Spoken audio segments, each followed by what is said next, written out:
Hi everyone, welcome back to Mentor Manthan. So today we have to cover the next topic of applied zoology, that is insects of medical importance.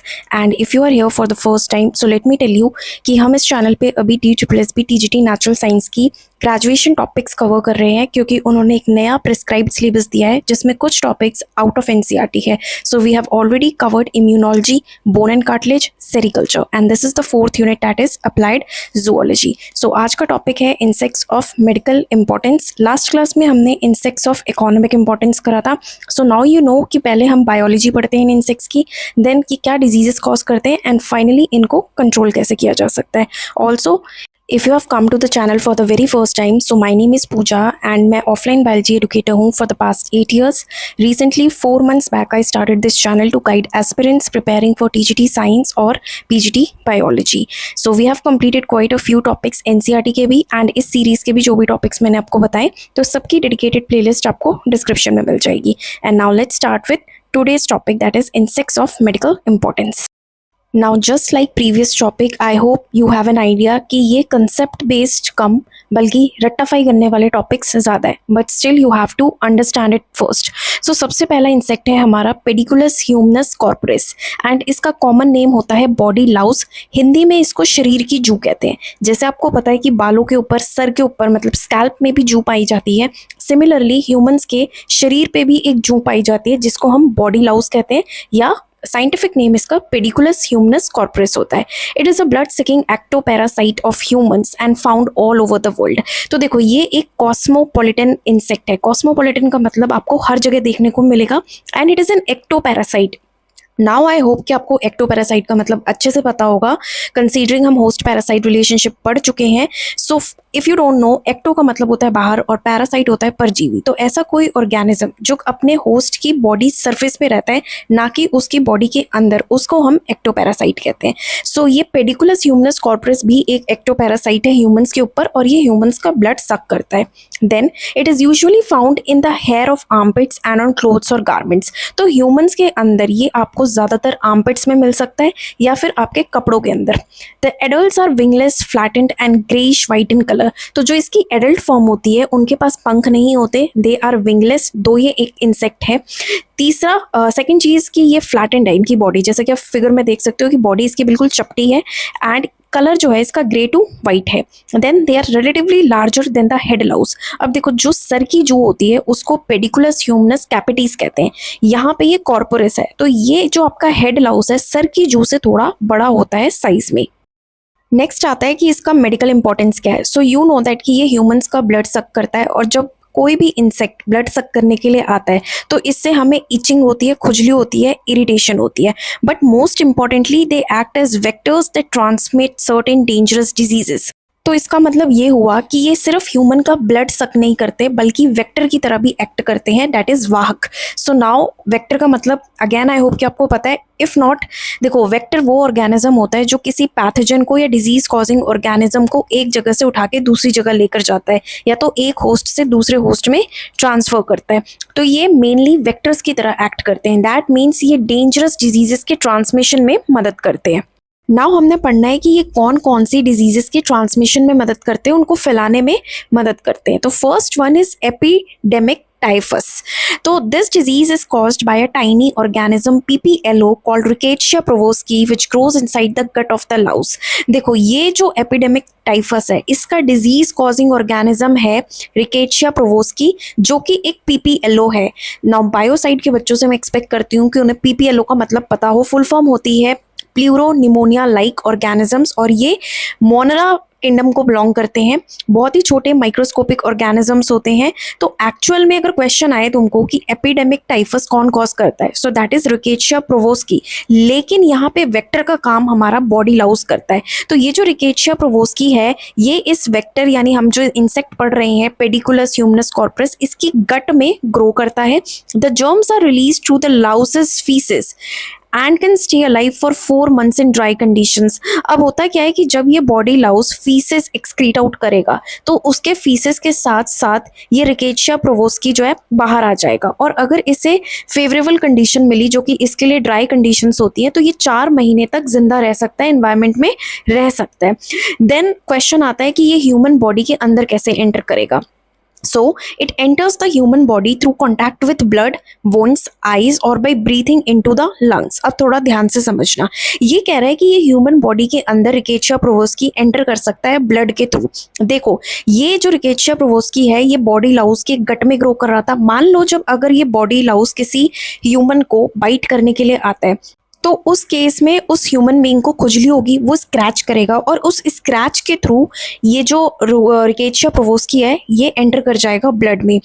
दूसरा यहाँ पे लिखा है wounds के through. देखो क्या होता है कि कई बारी जब कोई मक्खी मच्छर हमें काटने के लिए आता है तो हम उसको क्रश करने की कोशिश करते हैं, मारने की कोशिश करते हैं, तो एट टाइम्स आपने देखा होगा कि उसका ब्लड भी बाहर आ जाता है, राइट। तो इस तरीके से अगर हमने इस बॉडी लाउस को मारने की कोशिश करी तो उसके बॉडी फ्लूइड्स में जो जर्म्स थे दैट इज रिकेशिया प्रोवोस्की था वो बाहर आ जाएगा, और अगर आपने अगेन स्क्रैच करा तो अंदर एंटर कर जाएगा आपकी बॉडी के अंदर।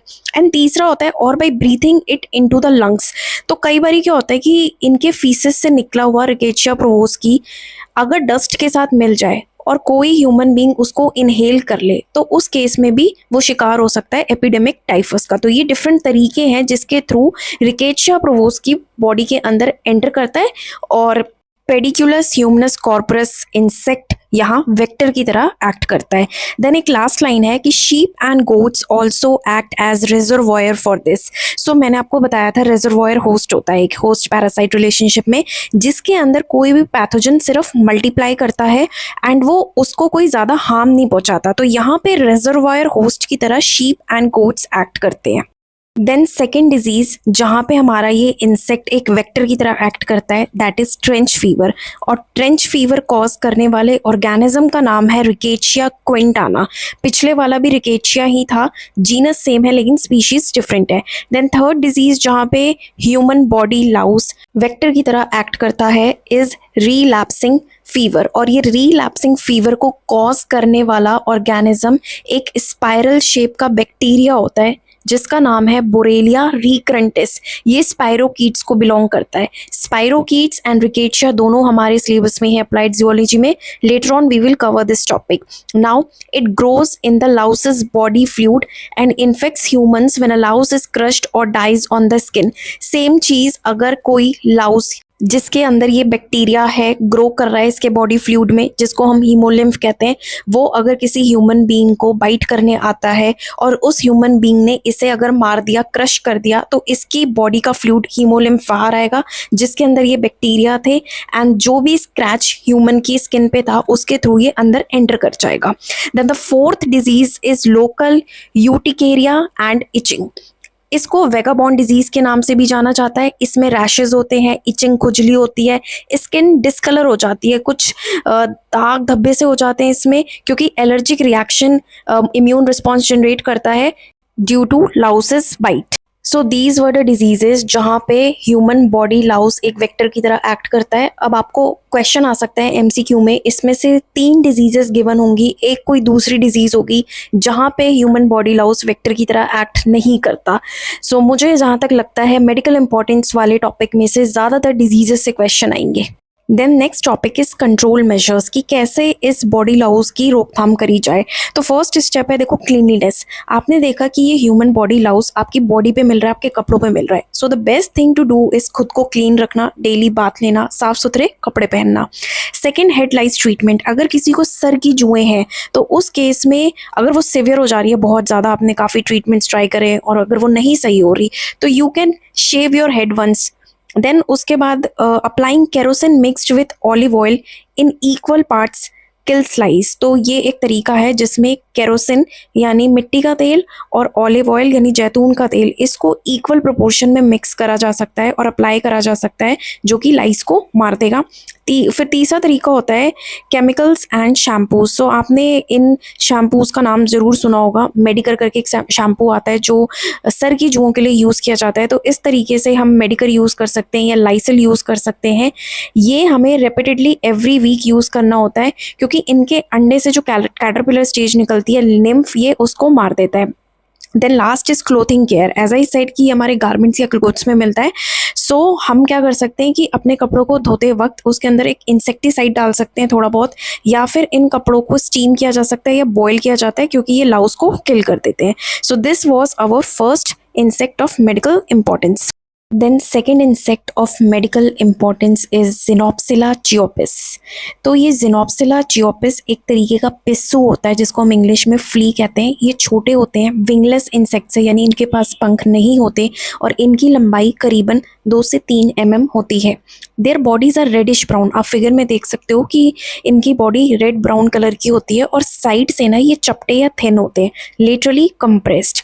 The body is highly sclerotized which means it has a very tough and hardened outer shell।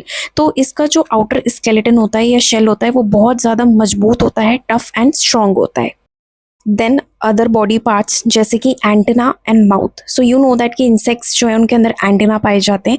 सो इसके एंटेना शॉर्ट होते हैं, छोटे होते हैं, स्टाउट का मतलब मजबूत होते हैं, एंड इनका स्ट्रक्चर कोम लाइक होता है, यानी कि कंघी जैसा स्ट्रक्चर होता है, and are usually kept concealed in a groove, यानी आमतौर पर ये एक खांचे के अंदर छुपे हुए होते हैं।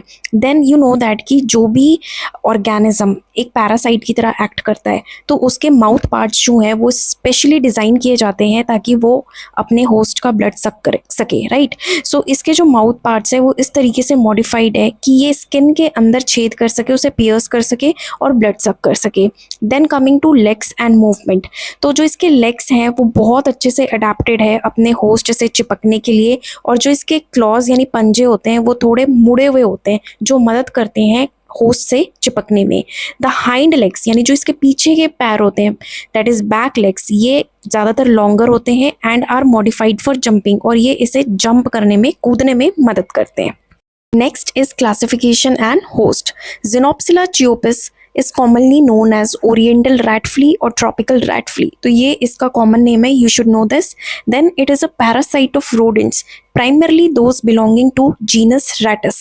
तो मैंने आपको बताया कि ये एक पैरासाइट है। किस पे पैरासाइट है? तो ये रोडेंट्स के ऊपर है। रोडेंट्स का मतलब जैसे रैट हो गया, माइस हो गया, स्क्विरल हो गया, तो इनके ऊपर ये एक पैरासाइट होता है, स्पेशली जो जीनस रैटस को बिलोंग करते हैं।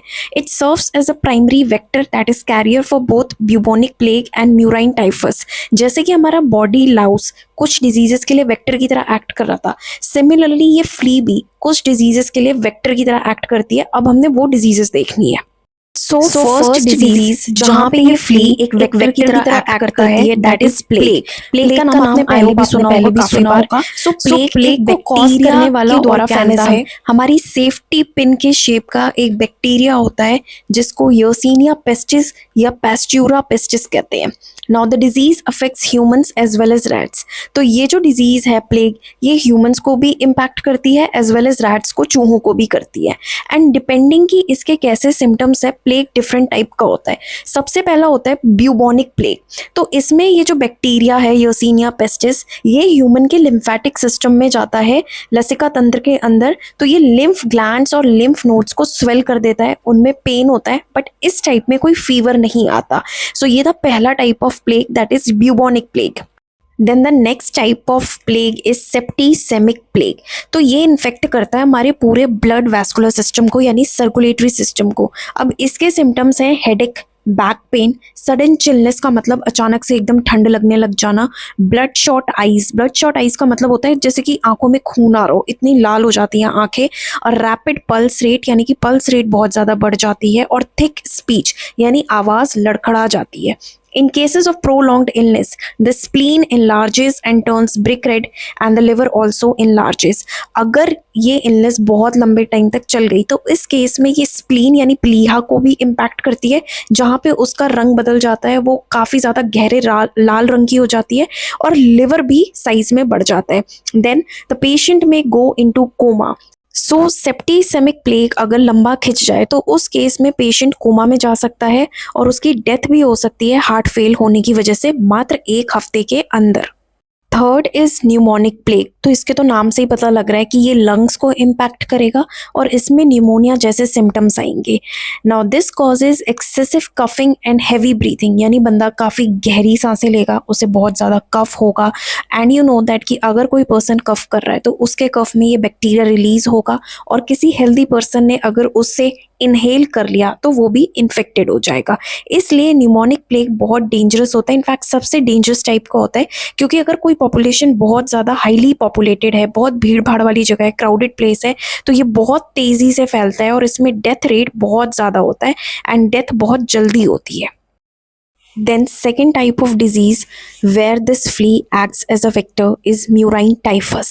Now murine typhus ना एक टाइफाइड जैसा फीवर होता है, बट टाइफाइड का बैक्टीरिया अलग होता है, सैल्मोनेला ट्यूफिम्यूरियम होता है, यहाँ दूसरा बैक्टीरिया है दैट इज रिकेशिया मोसेरी। आपको सारे ही डिजीजेस का पॉजिटिव ऑर्गेनिज्म पता होना चाहिए, सबसे ज़्यादा क्वेश्चन यहीं से पूछे जाने की चांसेस है। Then the causative organism grows in the flea's gut. तो ये जो म्यूराइन टाइफस का बैक्टीरिया है ये फ्ली के गट में ग्रो करता है एंड अगेन जब फ्ली फीसेस एक्सक्रीट आउट करती है तो उसके साथ ये बैक्टीरिया भी बाहर आ जाता है। देन ह्यूमन तक अगेन वो सेम तरीके से पहुंचता है कि इसके फीसेस के अंदर जो बैक्टीरिया है अगर वो डस्ट के साथ मिल गया और किसी हेल्दी ह्यूमन बीइंग ने उसे इनहेल कर लिया तो वो कंटामिनेटेड हो जाता है and he can now suffer from murine typhus. Then third is intermediate host. So ये जो flea है ये intermediate host की तरह भी act करता है for tapeworms like Diphylidium caninum and Hypnolepis diminuta. So intermediate host क्या होता है, I hope आपको पता होगा, हम पढ़ चुके हैं कई बारी intermediate, definitive, primary, secondary host. Then comes the control measures यानी रोकथाम के तरीके। तो सबसे पहला है रैट कंट्रोल स्ट्रैटेजीज यानी चूहों के नियंत्रण की रणनीतियाँ। सिंस यू नो दैट कि ये जो फ्ली है इन्फेक्ट करता है ह्यूमन और रोडेंट्स यानी रैट्स को भी, तो the best way is to control rats in our houses. इसके लिए हम रैट्स को ट्रैप कर सकते हैं, फंसा सकते हैं, बेट कर सकते हैं यानी उनको चारा देने के बहाने पकड़ सकते हैं। एंड फ्यूमिगेशन जैसे कि साइनो गैस फ्यूमिगेट कर सकते हैं, उसका धुआं छोड़ सकते हैं क्योंकि ये रैट को भी किल करेगा एंड जितनी भी फ्ली की लाइफ स्टेजेस हैं जो रैट के अंदर है उनको भी किल कर देगा। Then fumigation should be carried out every 2 to 3 months। हर 2 से 3 महीने पे ये फ्यूमिगेशन होना चाहिए। दूसरा पॉइंट है इंफ्रास्ट्रक्चर। सो हमें अपने घरों में मेटल के डोर बनवाने चाहिए, धातु के दरवाजे, खिड़कियों के अंदर जालियां लगा देनी चाहिए ताकि रैट्स एंटर ना कर सके, और जो गोडाउन्स होते हैं वो इस तरीके से बनाए जाए कि रैट्स वहाँ पे आ ना सके। Then the third point is sanitation and spraying. Houses, floors and godowns frequented by rats should be dusted. You know that कि सबसे ज़्यादा rats कहाँ मिलते हैं, घरों के अंदर मिलते हैं, गोडाउन में मिलते हैं, तो उनकी अच्छे से साफ सफाई करनी चाहिए एंड उनको डस्ट करना चाहिए इंसेक्टिसाइड से, यानी इंसेक्टिसाइड स्प्रे करने चाहिए जैसे कि BHC, endosulfan, dieldrin and Aldrin.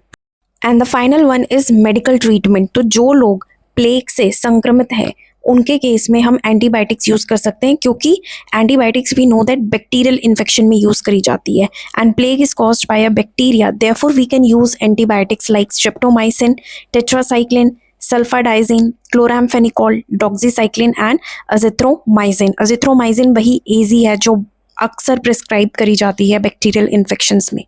So that was all about your second insect. अब हमें कुछ मस्क्यूटोज पढ़ने हैं in this topic that is insects of medical importance and ये 3 मस्क्यूटोज हैं, Anopheles, Aedes and Culex. I hope आप तीनों ही नाम से बहुत ज़्यादा फमीलियर होंगे। सो सबसे पहले क्यूलेक्स मस्क्यूटो देखते हैं। So it is a dull whitish mosquito with unspotted wings, यानी इसका कलर मटमैले सफ़ेद रंग का होता है और इसके विंग्स के ऊपर कोई स्पॉट या धब्बे मौजूद नहीं होते।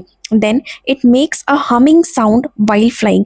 कई बार आपने देखा होगा कि जब मच्छर भिनभिनाता है तो उसकी आवाज़ आती है भिनभिनाने की, तो क्यूलेक्स के मच्छर में भी ये चीज़ होती है। It has overlapping scales and 6 transverse whitish bands on the abdomen। तो इसके स्केल्स एक दूसरे के ऊपर ओवरलैप करते हैं और एब्डोमेन रीजन में इसके पास ट्रांसवर्सली वाइट कलर के बैंड या तिरछी धारियां दिखाई देती है। Then the thorax has no markings on the dorsal side. जो इसका थोरेक्स रीजन होता है उसके ऊपरी हिस्से की तरफ किसी भी तरीके का कोई निशान नहीं पाया जाता। So this is all about the physical features of Culex mosquito. Next is habitat and breeding. Culex mosquito हमें कहाँ मिलता है, तो जहाँ पे भी गंदगी होती है जैसे कि रुका हुआ पानी, स्टैग्नेंट वाटर होता है, या फिर ड्रेन्स, नालियाँ होती है, डिसयूज्ड वेल्स का मतलब बेकार पड़े हुए कुएं हैं, ये वहाँ पे मिलेगा। They prefer polluted water for breeding. इन्हें ब्रीडिंग यानी प्रजनन के लिए, रिप्रोडक्शन के लिए गंदा पानी ज़्यादा प्रेफरेंस होता है, इनकी पसंद होता है। And they are found indoors and outdoors, यानी ये घर के बाहर भी मिलता है, घर के अंदर भी मिलता है, और ये फीड करता है प्राइमरली रात को, यानी कि ये खून चूस चूसने के लिए रात का टाइम प्रेफर करता है। Then next is Aedes mosquito, Aedes का मच्छर। तो देखो इनकी ना एक अलग से पहचान होती है कि इनके एब्डोमेन रीजन पे और लेग्स पे, पैरों पे वाइट और ब्लैक कलर के बैंड्स या धारियां पाई जाती है। तो ये इनका एक यूनिक फीचर होता है जिसको हम कह सकते हैं कि हाँ डिस्टिंक्टिव फीचर, और इससे पता लग जाता है कि ये एडीज का मच्छर है। But unlike most other mosquitoes, aedes are active and bite only during the day time. आपने अक्सर देखा होगा कि कोई भी मच्छर रात का टाइम प्रेफर करता है खून चूसने के लिए, बट ये दिन का समय ज़्यादा प्रेफर करता है, और स्पेशली या तो अर्ली मॉर्निंग या अंधेरा होने से पहले। Now there are two specific species of Aedes that are important transmitters of viruses. Virus को ट्रांसमिट करने के लिए दो इम्पॉर्टेंट स्पीशीज है एडीज की, एक है एडीज इजिप्टी एंड एक है Aedes albopictus. Next is Anopheles mosquito. तो जो एनोफ्लीज मस्क्यूटो के एडल्ट होते हैं इनका भी डल वाइट कलर होता है, और इनके विंग्स के ऊपर ब्लैक कलर के स्पॉट्स दिखाई देंगे, और इनकी वेन्स या नसें डार्क होती हैं, गहरे रंग की होती हैं। They make no noise while flying. देखो क्यूलेक्स जो है वो हमिंग नॉइज फ्लाई करते वक्त सुनाई देती है उसकी, बट एनोफ्लीज जो है कोई नॉइज प्रोड्यूस नहीं करता जब वो फ्लाई करता है। देन इनके एब्डोमेन रीजन में जो स्केल्स हैं वो स्कैटर्ड हैं, यानी बिखरे हुए हैं। क्यूलेक्स में वो ओवरलैपिंग थे। फिर जो इनका थोरेक्स रीजन होता है उसमें डोर्सल साइड पे कोई मार्किंग्स नहीं होती, कोई निशान मौजूद नहीं होते, और स्क्यूटेलम जो है वो लोब्ड नहीं होता। देखो थोरेक्स रीजन में ना इस इंसेक्ट्स के या एनोफ्लीज के एक प्लेट लाइक स्ट्रक्चर होता है जिसको हम स्क्यूटेलम कहते हैं। तो काफ़ी सारे इंसेक्ट्स में उसमें लोब्स मौजूद होते हैं, बट यहाँ पे ये राउंड होता है, इसमें कोई लोब्स मौजूद नहीं होते। Then it has uniformly distributed hair on its posterior margin. तो इसके पिछले किनारे पे बाल होते हैं, हेयर होते हैं, जिनका डिस्ट्रीब्यूशन यूनिफॉर्म होता है। Next, maxillary palps in both sexes are equal to the proboscis, but in male they are clubbed at the tip। तो यहाँ दो टर्म आती है, एक है मैक्सिलरी पैल्प्स। तो इंसेक्ट्स के अंदर ना मैक्सिलरी पैल्प ऐसा समझ लो कि सेंसरी अपेंडेजेस होते हैं या सेंसरी ऑर्गन्स होते हैं जो इन्हें टेस्ट को सेंस करने में, स्मेल को सेंस करने में मदद करते हैं। और प्रोबॉप्सिस एक फीडिंग ट्यूब होती है जो होस्ट की स्किन में छेद करने में, पियर्स करने में, ब्लड सक करने में मदद करती है। तो ये कह रहा है कि जो मैक्सिलरी पैल्प्स है मेल और फीमेल दोनों में प्रोबॉप्सिस के बराबर होते हैं, but in male they are clubbed at the tip. यानी मेल एनोफ्लीज के अंदर ये मैक्सिलरी पैल्प्स जो है टिप पर जुड़ा हुआ होता है। देन एनोफ्लीज की एक्टिविटी का पीक टाइम होता है सनराइज से लेकर के सनसेट तक। देन इन तीनों ही इंसेक्ट्स का मेडिकल इंपॉर्टेंस देखना है। तो these group of mosquitoes cause irritation during biting and leading to allergy. तो यू नो दैट कि जब भी कोई मस्क्यूटो स्किन पे आके बाइट करता है तो उस टाइम पे इरिटेशन होती है, जलन होती है, एलर्जिक रिएक्शंस क्रिएट होते हैं। They suck human and animal blood for nutrition. ये मानव का blood as well as animals का ब्लड सक करते हैं न्यूट्रिशन प्राप्त करने के लिए। And their main role is the transmission of a large number of diseases. जैसा कि आपने देखा था एनोफ्लीज मस्क्यूटो मलेरिया के लिए वेक्टर की तरह एक्ट करता है। तो ये तीनों ही मस्क्यूटोज ना काफ़ी सारे डिजीजेस का ट्रांसमिशन कराते हैं वेक्टर की तरह एक्ट करके। नाउ मार्क माई वर्ड्स कि ये स्लाइड जो है और आने वाली दूसरी slide, these are the most important ones, क्योंकि यहाँ पे मैंने सारे डिजीजेस लिस्ट आउट कर दिए हैं जिनका वेक्टर एडीज मस्क्यूटो होता है, और साथ ही साथ वो डिजीज़ को कॉज करने वाला पर्टिकुलर ऑर्गेनिज्म कौन सा है। तो ये जितनी भी डिजीजेस आपको दिख रही है, डेंगू हो गया, चिकनगुनिया हो गया, येलो फीवर हो गया, zika virus, rift valley disease, इन सब में वेक्टर की तरह एडीज मस्क्यूटो एक्ट करता है, बट इनका इंडिविजुअल कॉजेटिव एजेंट या रोगजनक कारक कोई दूसरा ऑर्गेनिज्म होता है। फॉर एग्जाम्पल अगर डेंगू की बात करें तो इस केस में जो कॉजेटिव एजेंट है वो फ्लेवी वायरस होता है। चिकनगुनिया में कॉजेटिव एजेंट चिकनगुनिया वायरस होता है जो कि एक तरीके का अल्फा वायरस होता है। येलो फीवर के अंदर positive agent yellow fever virus होता है which is again a flavi virus. Then Zika virus जो है वो भी फ्लैवी वायरस होता है एक तरीके का। And last is rift valley disease. तो rift valley fever virus is the positive agent for this disease. अब क्वेश्चन इस तरीके से आ जाएगा कि in which of the following diseases aedes mosquito acts as a vector. तो इसमें से 3 ऑप्शन करेक्ट होंगे और एक गलत होगा। या फिर आपको डायरेक्टली पूछा जा सकता है कि जीका वायरस का पॉजिटिव एजेंट क्या है, डेंगू का पॉजिटिव एजेंट कौन सा है, and so on. Then second is Anopheles mosquito. So ये तो आप सबको अच्छे से ही पता होगा कि एनोफ्लीज मस्क्यूटो मलेरिया का वेक्टर होता है एंड इसका कॉजेटिव एजेंट प्लाज्मोडियम जो कि एक प्रोटोजोअन पैरासाइट है। इसकी कंप्लीट लाइफ साइकिल हमने अभी like few days back complete करी है। Then the third is Culex mosquito. तो इन सब डिजीजेस में क्यूलेक्स मस्क्यूटो वेक्टर की तरह एक्ट करता है। The first one is lymphatic filariasis या एलिफेंटियासिस। अगेन इसका कॉजेटिव एजेंट आपको अच्छे से पता होगा विशेरिया बैनक्रॉफ्टी, क्योंकि हमने विशेरिया बैनक्रॉफ्टी की लाइफ साइकिल भी डिटेल में करी है। Second is west nile fever. इसका अगेन कॉजेटिव एजेंट एक वायरस होता है which is flavi virus. Then Japanese encephalitis, इसका causative agent Japanese encephalitis virus होता है। Then Saint Louis encephalitis, again causative agent is Saint Louis encephalitis virus. And tularaemia, तो इसका causative agent होता है फ्रांसिला ट्यूलारेनिस जो कि एक बैक्टीरिया है। तो ये बहुत इंपॉर्टेंट हो गया, क्योंकि देखो जहाँ पे कॉजेटिव एजेंट का नाम थोड़ा डिफर करता है डिजीज से, वो क्वेश्चन आने के चांसेस ज़्यादा है। अब मुझे नहीं लगता कि जापानीज एंसेफ्लाइटिस आपसे पूछा जाएगा, क्योंकि वहाँ पे जापानीज एंसेफ्लाइटिस वायरस है, तो कोई भी गेस कर सकता है। बट येस, ट्यूलारेमिया में वो आपको डिफरेंट बैक्टीरिया का नाम दे सकते हैं। रिकेशिया प्रोवोस्की दे सकते हैं या रिकेशिया मुसेरी दे सकते हैं, देन फ्रांसिला ट्यूलारेनिस दे सकते हैं। तो येस, इस तरीके से जिसका नाम काफ़ी ज़्यादा डिफर कर रहा है अपने डिजीज कॉजिंग ऑर्गेनिज्म से, उसका क्वेश्चन आने के चांसेस ज़्यादा है। Then the last topic is how to control these mosquitoes. तो सबसे पहला है पर्सनल प्रिवेंटिव मेजर, व्यक्तिगत बचाव हम क्या क्या कर सकते हैं। तो इसमें सबसे पहला आता है मस्क्यूटो नेट्स, जिसको हम मच्छरदानी भी कहते हैं। हम सब ने कभी ना कभी मच्छरदानी ज़रूर यूज़ करी है। सेकंड, रेपेलेंट्स, जैसे कि ओडोमॉस क्रीम आती है, एंड एक और क्रीम है पायरीथ्रम, तो ये मस्क्यूटो को प्रिवेंट करती है कि वो ब्लड सक ना करे। Then the third is vaporisers and coils, जैसे कि हम गुड नाइट यूज़ करते हैं, ऑल आउट यूज़ करते हैं। तो इनके अंदर जो लिक्विड होता है ना, इसके अंदर अगेन कुछ केमिकल्स होते हैं जैसे पायरीथ्रॉइड, जो मस्क्यूटो को रिपेल करता है एंड कंफ्यूज करता है so that it doesn't suck our blood. Then second thing is anti larval measures, यानी कि लार्वा को ख़त्म करने के उपाय।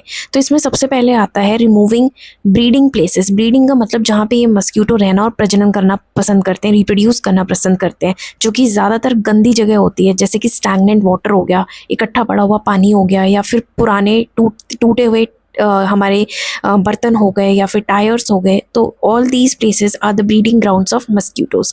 देन क्लीन वाटर टैंक्स, तो आपने घरों में देखा होगा कि कूलर की सफाई time to time like every week या 15 डेज में करनी चाहिए, या जो टैंक्स होते हैं उनकी सफाई करनी चाहिए, क्योंकि again these are the breeding grounds of mosquito.